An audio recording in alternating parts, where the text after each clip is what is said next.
Kondisi Wakil Bupati Kaur, Provinsi Bengkulu, Herlian Muhrim, mengalami luka berat dalam insiden yang terjadi di malam pergantian tahun 2023 pada Sabtu 31 Desember 2022. Herlian Muhrim mengalami luka berat yang mengakibatkan dua jarinya hancur akibat petasan meledak di tangannya. Peristiwa itu terjadi tepat di detik-detik awal memasuki tahun 2023. Saat itu, Herlian berdiri bersama Bupati Haji Lismidianto, Sekda Kaur, serta seluruh unsur forum komunikasi pimpinan daerah berbaris di bagian depan gedung kuliner.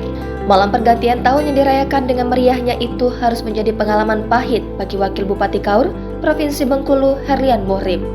Kejadiannya bermula ketika para politisi tersebut menyalakan petasan berukuran cukup besar menyambut tahun 2023. Video detik-detik Wakil Bupati Kaur, Provinsi Bengkulu, Herlian Muhrim mengalami luka serius dibagikan oleh akun Instagram @net2netnews pada Minggu 1 Januari 2023. Namun, tanpa diduga, petasan yang dipegang Wabub Kaur Herlian Muhrim meledak dan langsung melukai tangannya.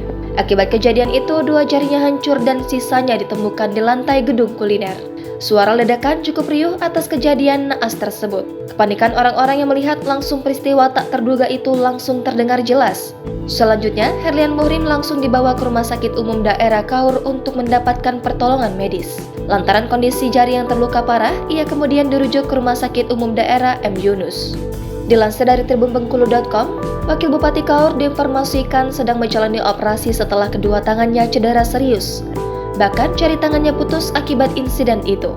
Ledakan kembang api itu membuat kedua tangan Wakil Bupati Kaur mengalami cedera serius akibat luka bakar. Diungkapkan Kepala Diskominfo SP Kaur M. Jarnawi ketika dihubungi tribunbengkulu.com mengatakan bahwa kondisi Wakil Bupati Kaur ini relatif stabil. Jangan lupa subscribe, share, komen, dan like ya!